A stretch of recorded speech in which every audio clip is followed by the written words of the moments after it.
സന്തോഷ ജന്മദിനം കുട്ടിക്ക്, ഞങ്ങൾക്ക് സന്തോഷ ജന്മദിനം ഞങ്ങൾക്ക്. സംഭവം എന്താന്ന് പറഞ്ഞിട്ട് വെട്ടിക്കൂട്ടാണ്.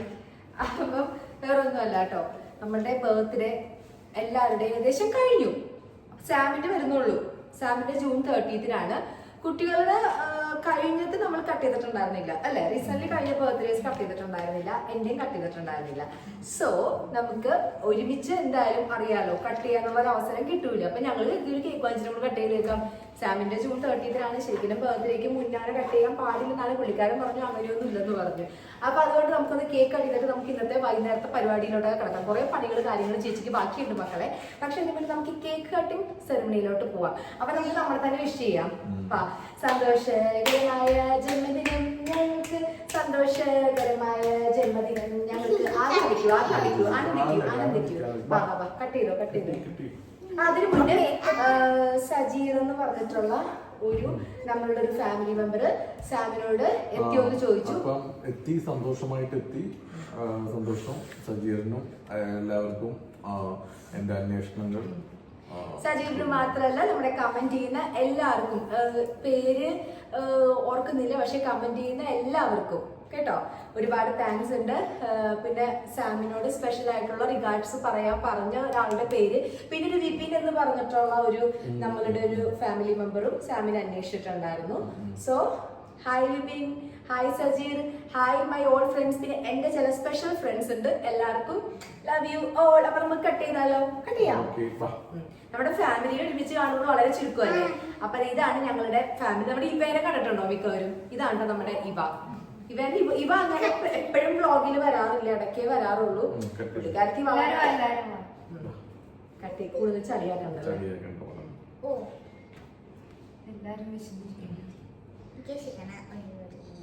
ചെറിയ കേക്കാണല്ലേ? കട്ടിയിട്ടെ പ്രായമുള്ളൊരു കട്ട് ചെയ്യട്ടെ. നമുക്ക് ഇനി സമയമുണ്ടല്ലോ കട്ട് ചെയ്യാൻ.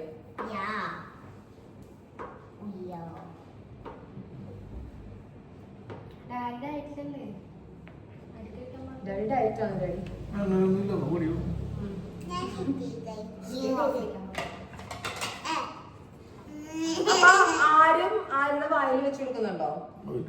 ഒന്നുമില്ല. പെട്ടെന്ന് അപ്പൊ ഓക്കെ മക്കളെ, കഴിച്ചോ? അപ്പൊ ചേച്ചിയുടെ പിള്ളേരുടെ ഫാമിലി കഴിച്ചിട്ട് വരാം. എനിവേ അടുത്ത പരിപാടി നമുക്കിത് കഴിഞ്ഞിട്ടാവട്ടെ അല്ലേ? Bye bye bye.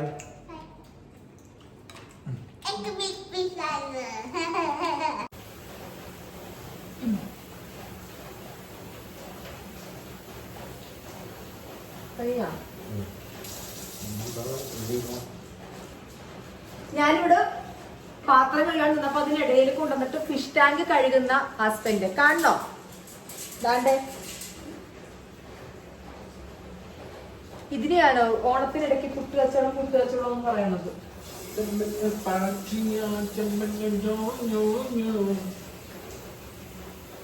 ആരുടെ എനിക്ക് പണിയുണ്ട്.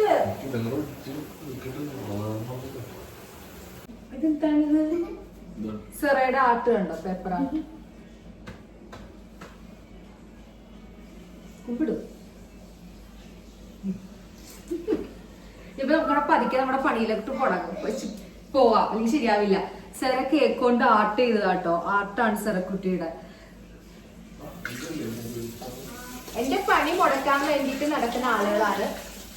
പിള്ളേരുണ്ടാവും അല്ലെങ്കിൽ ഹസ്ബൻഡ് ഉണ്ടാവും. ഒറ്റയ്ക്കാണെങ്കിൽ അത്യാവശ്യം വർക്കും കാര്യങ്ങളൊക്കെ തന്നെ പെട്ടെന്ന് കഴിയോട്ടോ. ഇവരുണ്ടെങ്കിൽ ഒന്നും നമുക്ക് ഓൾ ടൈമില് കഴിഞ്ഞെന്ന് വരില്ല. കാര്യം ശരി, നമുക്ക് കൊച്ചു വർത്താനൊക്കെ പറഞ്ഞൊക്കെ ഇരിക്കാം. എന്നാലും അത്ര വലിയ സുഖമല്ല. നമ്മളുടെ പണി കഴിഞ്ഞാലേ നമ്മൾ ഫ്രീ ആവത്തുള്ളൂ. പിന്നെ ഓരോന്നോരോന്ന് പെൻഡിങ്ങായിട്ട് കിടക്കും. ഞാൻ ഓൺ വോയിസ് പോയിക്കൊണ്ടിരിക്കുകയാണ്. എത്ര നേരം ഓൺ വോയിസ് കൊടുക്കാൻ പറ്റുമെന്ന് അറിഞ്ഞുവിടാം. നാളെ ഞങ്ങളൊരു യാത്ര പ്ലാൻ ചെയ്തിട്ടുണ്ട്. നാളെ എന്ന് പറയുമ്പോൾ ഈ വീഡിയോ വരുന്നത് സാറ്റർഡേ ആയിരിക്കും. അപ്പം അടുത്ത ദിവസത്തെ യാത്ര എന്ന് പറഞ്ഞിട്ടുണ്ടെങ്കിൽ, യാത്ര എന്ന് പറഞ്ഞാൽ യാത്ര എന്താന്ന് വരുന്ന പൊതുവാരി കാര്യമായിട്ടുള്ള യാത്ര അല്ല കേട്ടോ. ഒരു എമർജൻസി ആയിട്ട് പോകേണ്ട ഒരു സ്ഥലം അത്രേ ഉള്ളൂ. എങ്ങനെയുണ്ട് നിങ്ങളുടെ അവിടെയൊക്കെ? മഴയൊക്കെ ഉണ്ടോ? ഇവിടെ ഞങ്ങളുടെ നാട്ടിലൊക്കെ നല്ല രീതിയിൽ മഴയുണ്ട്. ഇപ്പൊ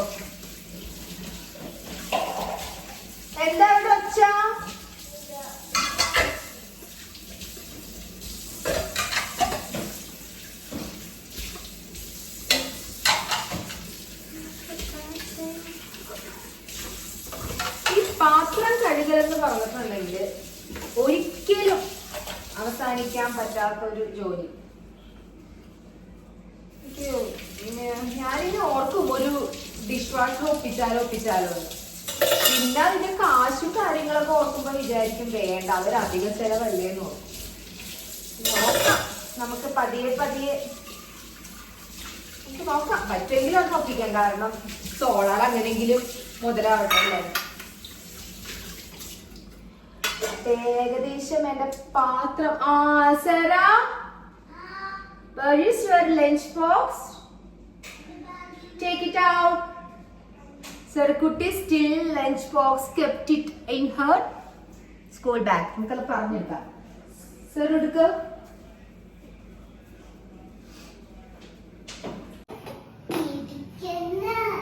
ലഞ്ച് ബോക്സ് കൊണ്ടുവന്നിട്ട് വെച്ചിട്ട് വഴക്കിട്ട് ഓടിപ്പോകുന്ന സെറുക്കുട്ടിയുടെ തനി രൂപമാണ് നിങ്ങൾ കണ്ടത്.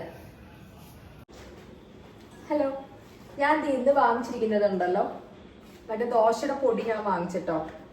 മഹാലക്ഷ്മി ഇഡ്ലി ആൻഡ് സാമ്പാർ ബാറ്റർ നല്ലതായിരിക്കും അല്ലേ. വാങ്ങിച്ച കാരണം എനിക്ക് ഇന്ന് രാവിലെയാണ് ഞാൻ ചിന്തിച്ചത് വൈകിട്ട് ദോശ ഉണ്ടാക്കാമെന്ന്. അപ്പൊ ഞാനിപ്പം അപ്പത്തിന്റെ പൊടിയാണെങ്കിൽ തീർന്നിട്ടേ ഉണ്ടായിരുന്നുള്ളൂ. പിന്നെ ഫ്രിഡ്ജാണെന്നുണ്ടെങ്കിൽ ഭയങ്കരമായിട്ട് എന്താ പറയാ തിങ്ങി നിറഞ്ഞിരിക്കുക, വേറെ പൊടികളൊന്നും വെക്കാനുള്ള സ്ഥലവും ഇല്ല. അപ്പൊ ഞാൻ ഉള്ള മാവ് തീർക്കാന്ന് കരുതി അങ്ങനെ ഞാൻ പൊടിയും കാര്യങ്ങളൊന്നും വാങ്ങിച്ചിട്ടുണ്ടായിരുന്നില്ല. അപ്പൊ ഇന്നിപ്പോ രാവിലെ ഞാൻ എന്ത് ചെയ്തു, കടയിൽ പോയപ്പം ഇതങ്ങ് ഒരെണ്ണം എടുത്തു. ഞാൻ പറഞ്ഞില്ലേ അറ്റ് സർട്ടൻ ടൈംസ് നമ്മൾ ഇവരൊക്കെ ഡിപ്പെൻഡ് ചെയ്യേണ്ടതായിട്ട് വരും. ഇവിടെ എല്ലാവർക്കും പല പല ഫുഡാണ് കേട്ടോ. കുട്ടികൾക്ക് ദോശയാണെങ്കിൽ കുട്ടികളുടെ അച്ഛന് വന്നിട്ട് റാഗി പുട്ട്. ഞാൻ രാത്രി ഒന്നും കഴിക്കത്തില്ല കേട്ടോ. അപ്പൊ നിങ്ങൾ കരുതും ചേച്ചി ഇങ്ങനെ നല്ല രീതിയിൽ കേക്കും കാര്യങ്ങളൊക്കെ മാക്കം എന്നടിച്ചിട്ട് ഡയറ്റിംഗ് എന്ന് പറയരുതെന്ന് വിചാരിക്കും. ഞാൻ ഡയറ്റിംഗ് അല്ല മക്കളെ, എനിക്ക് രാത്രി വിശക്കൂല. എന്താന്ന് അറിഞ്ഞൂടാ, നല്ലൊരു കാര്യമല്ലേ അത്. അതിനു വേണ്ടി ഞാൻ രാവിലെ കഴിക്കാറുണ്ടെന്ന് ഇപ്പൊ എന്റെ മൂത്ത കുട്ടിയുടെ കമന്റ് ചെയ്യുന്നുണ്ട്. എന്നിട്ട് ആവശ്യത്തിനേ കഴിക്കാറുള്ളൂ, പക്ഷെ രാത്രി അങ്ങനെ വിശക്കൂല. രാത്രി അധികം കഴിക്കാൻ എനിക്ക് പറ്റില്ല. അതുകൊണ്ട് തന്നെ അതുകൂടി പറ്റിയിരുന്നെങ്കിൽ എന്റെ അവസ്ഥ എന്തായിരുന്നു, തന്നെ ഭയങ്കര വണ്ണമായി പോയിനെ അല്ലേ. അപ്പം ഞാൻ പറഞ്ഞു വന്ന വേറൊന്നല്ല. അപ്പൊ ദോശ ഒരു കൂട്ടർക്ക് ഉണ്ടാക്കിയിട്ട് ഒരു കൂട്ടർക്ക് നമ്മളുടെ എന്തായാലും പറയാൻ നിക്ക, അതായിരിക്കും കുറച്ചുകൂടെ നല്ലത്. നമ്മളുടെ ഇത് ഉണ്ടാക്കണം, റാഗി പുട്ട് ഉണ്ടാക്കണം. സാം ഒരു ചെറിയൊരു ഡയറ്റിങ്ങിലാണ്. സാം ചെറിയ രീതിയിലൊന്ന് ഫുഡ് കൺട്രോൾ ചെയ്യുന്നുണ്ട്. ഒരു കോൾ കയറി വന്നു, അതാണ് കേട്ടോ നോക്കിയത്. അനാവശ്യമായിട്ടുള്ള കോളാണ്, അത്യാവശ്യമായിട്ടുള്ള കോളല്ല. ഒരു പരദൂഷണം പറഞ്ഞ ഒരു കൂട്ടുകാരി വിളിക്കുവാണ്.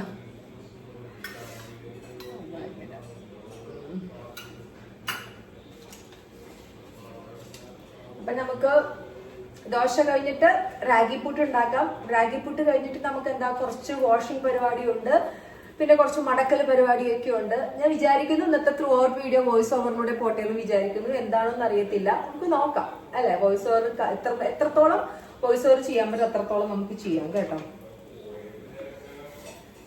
കറി ദോശയ്ക്ക് വന്നിട്ട് ഇതാണ്ട് ചിക്കൻ ആണ് കേട്ടോ. പുട്ടുള്ളതുകൊണ്ടിട്ട് ദോശയ്ക്കും ചിക്കൻ, പുട്ടിനും ചിക്കൻ. അപ്പൊ എന്താണെന്നുണ്ടെങ്കിലും ഫസ്റ്റ് ദോശ ചുടുന്നു, അങ്ങനെ നമുക്ക് ദോശയും പുട്ടൊക്കെ തയ്യാറായിട്ട് ഞാൻ വരാം. പുട്ട് പ്രിപ്പയർ ചെയ്യുന്ന സമയത്ത് ഞാൻ വരാം. Okay, bye bye. അങ്ങനെ അതേ കുട്ടികളുടെ ഫുഡ് രണ്ടുപേരുടെ ആയിട്ടുണ്ട് കേട്ടോ. ഇവർക്ക് നല്ല വിശപ്പുണ്ടായിരുന്നു രണ്ടുപേർക്കും. അത് വേറൊന്നല്ല, സ്കൂൾ വിട്ട് വരുമ്പോൾ ഞാൻ നല്ല ഹെവി ആയിട്ട് കൊടുക്കാറുള്ളതാണ്. പക്ഷേ ഇന്ന് ഞങ്ങളാണെന്നുണ്ടെങ്കിൽ വീട്ടിൽ തിരിച്ചെത്തിയപ്പം 4 മണിയായി, വൈകിട്ട് 4 മണിയായി. അപ്പോൾ ഇവർ 4:30 എത്തി. അപ്പോൾ കാര്യമായിട്ട് ചായ കൊടുത്തു കഴിഞ്ഞിട്ട് ഒന്നും രണ്ടുപേർക്കും കൊടുക്കാൻ പറ്റിയിട്ടില്ല. പിന്നെ ഒരു ബോയിൽഡ് എഗ്ഗ് മാത്രമേ രണ്ടുപേര് കഴിച്ചിട്ടുള്ളൂ. പിന്നെ അതിനുശേഷം നമ്മുടെ കേക്ക് കഴിച്ചു. അതുകൊണ്ട് ഒരു 7 മണിക്ക് തന്നെ ഇവരുടെ ആ ഒരു ഡിന്നർ പാറ്റേൺ അങ്ങോട്ട് കൊടുത്ത് തീർക്കാമെന്ന് കരുതി കേട്ടോ. അപ്പോൾ ഭയങ്കര വിശന്നിരിക്കുമായിരുന്നു.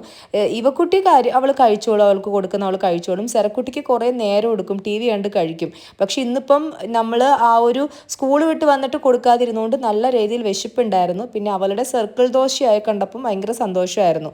അപ്പോൾ കുട്ടികളുടെ എല്ലാം കഴിഞ്ഞു കേട്ടോ. ഇനിയിപ്പതേ നമ്മളുടെ സാമിനുള്ള ഫുഡ് തയ്യാറാക്കാം. സാം ഇപ്പം റാഗി പുട്ടിലോട്ടായിട്ടോ. പുട്ടൊട്ടും ഇഷ്ടമല്ലാതിരുന്ന ആളായിരുന്നു. പക്ഷെ ഇപ്പം ഞാൻ പറഞ്ഞില്ലേ, പുള്ളിക്കാരൻ കുറച്ചും കൂടെ ഹെൽത്ത് സ്റ്റൈൽ ഒന്ന് മാറ്റാൻ പോവാണ്. ആൾക്ക് ഇത്തിരി വെയിറ്റ് കൂടുതലാണല്ലോ. അപ്പം കാർബ് കുറയ്ക്കുന്നതുകൊണ്ടിട്ട് റാഗി പുട്ടാക്കാമെന്ന് കരുതി. കാർബിന് പകരം ഒരു കാരണവശാലും ഗോതമ്പ് റിപ്ലേസ് ചെയ്തിട്ട് കാര്യമില്ല. കാരണം കാർബിൻ്റെയും അതേപോലെ തന്നെ വീറ്റിൻ്റെയും ഗ്ലൈസിമിക് ഇൻഡെക്സ് സെയിം ആണ്. അപ്പോൾ പ്രത്യേകിച്ച് ഗുണമൊന്നുമില്ല. അപ്പോൾ നമ്മൾ റാഗിപ്പുട്ടിലോട്ട് തന്നെ കടക്കാമെന്ന് കരുതി. ഇപ്പോൾ സാമിൻ്റെ കൂടെ ഇപ്പോൾ ഞാനും അത് കഴിക്കേണ്ട അവസ്ഥയാണ് കേട്ടോ. കാരണം ഇനിയിപ്പോൾ എനിക്ക് വേണ്ടി പ്രത്യേകിച്ച് ഒരെണ്ണം ഉണ്ടാക്കാമെന്ന് പറഞ്ഞാൽ ബുദ്ധിമുട്ടാണ്. പിന്നെ രാത്രി ഞാനൊന്നും കഴിക്കാത്തതുകൊണ്ട് കുഴപ്പമില്ല. അങ്ങനെ പുള്ളിക്കാരനെ വിളിക്കാൻ പോയ പുള്ളിക്കാരൻ ഭയങ്കര ഫോൺ ഇൻ പ്രോഗ്രാം. അപ്പം ഞാൻ ഉടനെ വന്നിട്ട് നമ്മളുടെ സെറയുടെ ടൈം ടേബിൾ അനുസരിച്ച് ബുക്സ് വെക്കാമെന്ന് കരുതി. സെറയാണ് കേട്ടോ സാധാരണ ഇതൊക്കെ ചെയ്യാറുള്ളത്. കാരണം കുട്ടികൾ തന്നെ ചെയ്യുന്നതാണല്ലോ നല്ലത്. അല്ലെങ്കിൽ പിന്നെ നാളെ നമ്മൾ എന്തെങ്കിലും തിരക്കാണെങ്കിൽ അവർ ചെയ്യത്തില്ല. പക്ഷെ ഇന്നിപ്പം ഞാൻ പറഞ്ഞു അവളോട് ഫുഡ് കഴിക്കാൻ പറഞ്ഞു. കാരണം സ്കൂളിൽ വിട്ട് വന്നിട്ട് കാര്യമായിട്ട് കഴിച്ചിട്ടില്ല. അപ്പം അതിൻ്റെ കാര്യമായിട്ട് നല്ല വിശപ്പുണ്ട്. അപ്പോൾ ആൾ കഴിക്കട്ടെ, ആസ്വദിച്ച് കഴിക്കട്ടെ, അതിനിടയിൽ അവരെ ഡിസ്റ്റർബ് ചെയ്യേണ്ടെന്ന് വിചാരിച്ചിട്ട് ഞാൻ തന്നെയാണ് ഇന്ന് വെച്ച് കൊടുക്കുന്നത്. ഞാൻ പറഞ്ഞതൊരു ശീലമാക്കരുത് കുട്ടി എന്ന് പറഞ്ഞിട്ടുമുണ്ട് കേട്ടോ.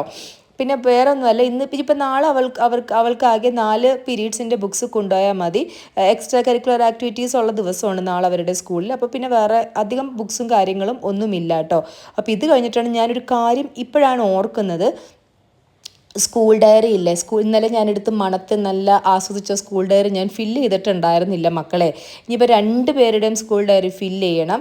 അത് നല്ല ടാസ്ക്കാണ്. അതായത് പേഴ്സണൽ കോപ്പിയുണ്ട്, ടീച്ചേഴ്സ് കോപ്പിയുണ്ട്, ഓഫീസ് കോപ്പിയുണ്ട്. ഈ 3 എണ്ണവും ഫില്ല് ചെയ്യണം കേട്ടോ. സത്യം പറഞ്ഞ് എനിക്ക് മടിയുണ്ട്. സാമിനെ വിളിച്ചപ്പോൾ സാമിനോട് പറഞ്ഞു പോയി തന്നെ ചെയ്യുക, അവന് വയ്യ, എനിക്ക് ഞാൻ ഫ്രണ്ടിനെ വിളിക്കാമെന്ന് പറഞ്ഞു. അങ്ങനെ കുത്തിയിരുന്ന് ഞാൻ ചെയ്യുവാണ് കേട്ടോ. എനിക്കാണെന്നുണ്ടെങ്കിൽ എഴുതാനാണെങ്കിൽ ഭയങ്കര മടി. അതിനിടയിൽ അവരുടെ ആധാർ നമ്പറും കാര്യങ്ങളൊക്കെ വേണം. അപ്പോൾ അതെല്ലാം മോളിൽ എടുത്തിട്ടൊക്കെ വന്നു. അങ്ങനത്തെ കുറച്ച് പരിപാടികളൊക്കെ ഉണ്ടായിരുന്നു കേട്ടോ. അതും 2 പേരുടെ എഴുതുമ്പോഴാട്ടോ. മൊത്തത്തിലൊരു 8 പേജ് എഴുതാനുണ്ട്. 2 പേജ് വെച്ച് ഉണ്ടാവുമല്ലോ. അപ്പോൾ 8 പേജ് എഴുതാനുണ്ട്. അപ്പം വേറെ രക്ഷയില്ല. അപ്പം എല്ലാ വർഷവും ഉള്ളൊരു ചടങ്ങാണ് കേട്ടോ ഇത്. പക്ഷെ ഇതൊക്കെ ഒരു രസം തന്നെയാണ്. കാരണം നമുക്ക് പാരൻ്റ് ആവുമ്പം ഉള്ള നമ്മളുടെ ആ ഒരു പ്രമോഷൻ്റെ ഒരു ഭാഗമല്ല ഇതൊക്കെ. പണ്ട് നമ്മളുടെ വീട്ടുകാർ എഴുതിയിരുന്നു, ഇപ്പോൾ നമ്മൾ എഴുതുന്നു കേട്ടോ. എനിക്കാണെന്നുണ്ടെങ്കിൽ കുറേ അത്യാവശ്യം ഇനിയും കുറച്ച് പണികളും കാര്യങ്ങളൊക്കെ ബാക്കിയുണ്ട്. കുറച്ച് വാഷ് ചെയ്യാനൊക്കെ ഉണ്ട്. അപ്പോൾ അതുകൊണ്ടിട്ടാണ് കേട്ടോ എനിക്ക് ഇത്ര ദേഷ്യം വരുന്നത്. ഇല്ലെന്നുണ്ടെങ്കിൽ കുഴപ്പമില്ലായിരുന്നു. അങ്ങനെ അപ്പോൾ അതൊക്കെ ഞാൻ ഒരാളുടെ കഴിഞ്ഞു. ഇതപ്പോൾ നമ്മുടെ സാം വന്നു കേട്ടോ. കംപ്ലീറ്റ് ചെയ്തേക്കിട്ടെ സാമേ. എത്ര നേരം ഞാൻ വന്ന് വിളിച്ചില്ലേ അവിടെ. ഇപ്പൊ ഇന്ന് എനിക്ക് ഇടയ്ക്ക് നീക്കാൻ പറ്റില്ല. അത് കഴിഞ്ഞിട്ട് ഞാൻ തരാം. തന്നെ എടുത്ത് കഴിക്കുവോ?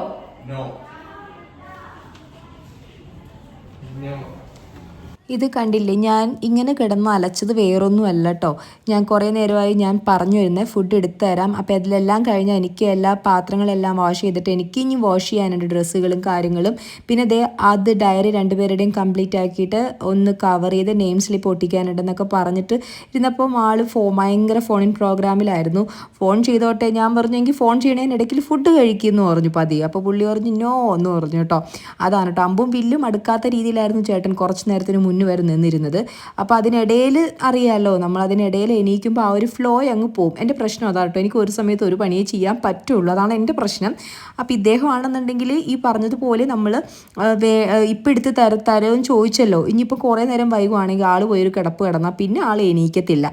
പിന്നെ വഴക്കൊന്നുമില്ല ആൾക്ക്, പിന്നെ വേണ്ട, അത്രേ ഉള്ളൂ കേട്ടോ. പക്ഷേ ഈ പ്രശ്നം എന്ന് പറഞ്ഞിട്ടുണ്ടെങ്കിൽ ഇപ്പം കുറച്ച് ഫുഡ് കുറച്ചിട്ടുണ്ടല്ലോ, അപ്പോൾ ഷുഗറൊക്കെ ഒത്തിരി കുറഞ്ഞു പോയല്ലോ രാത്രി. അതുകൊണ്ടിട്ടാണ് അപ്പോൾ ഞാൻ പിന്നെ എണീറ്റ് അതിനിടയിൽ പെട്ടെന്ന് തന്നെ കൊടുത്തത് കേട്ടോ. അപ്പോൾ എന്നോട് പുള്ളി പറഞ്ഞു ഓക്കെ. ഞാൻ പറഞ്ഞു ഒന്ന് ചട്ടിയിലിട്ട് തരാം, കാരണം ഇതൊക്കെ എൻ്റെ കെട്ടിയതിന് ഭയങ്കര ഇഷ്ടം കേട്ടോ. ഇങ്ങനെ ചട്ടിയിലിട്ടിട്ട് മീനിൻ്റെ ചട്ടിയിലിട്ടിട്ട് ചെമ്മീൻ്റെ ചട്ടിയിലൊക്കെ ഇട്ടിട്ട് ഇങ്ങനെയൊക്കെ പുരട്ടി കഴിക്കുന്നു. ഇത്തിരി ഗ്രേവിയും അതിലുണ്ടായിരുന്നു. അപ്പോൾ അത് സംഭവം അത് കഴിക്കുമ്പോൾ നല്ല ടേസ്റ്റാണല്ലോ. അപ്പോൾ അതൊക്കെ ഞാൻ കാര്യങ്ങളൊക്കെ പുള്ളിക്കാരന് കൊടുത്തു. ഇതിനിടയിൽ കണ്ടില്ലേ ഭയങ്കര ബിസിയാണ്, വേറൊന്നുമല്ല ഫോൺ നോക്കിക്കൊണ്ടിരിക്കുക കേട്ടോ. ഞാൻ എപ്പോഴും പറയും എൻ്റെ പൊന്നു സാമേ നിങ്ങൾ ഫോൺ നോക്കിക്കോളൂ, പക്ഷേ അറ്റ്ലീസ്റ്റ് ഫുഡ് കഴിക്കുമെങ്കിലും നിങ്ങൾ ഈ ഫോണിൽ നോക്കിക്കൊണ്ടിരിക്കണം, ഒന്നും ഒഴിവാക്കണമെന്ന് പറഞ്ഞിട്ടുണ്ടെങ്കിൽ എവിടെ നിന്ന് പുള്ളി പറയും അത് ഓക്കെ ഞാൻ ചെയ്യാം. പക്ഷെ അത് തന്നെയാട്ടോ പരിപാടി. അപ്പോൾ അത്രയൊക്കെ ഉള്ളൂ മക്കളെ വിശേഷം. Bye, see you, love U.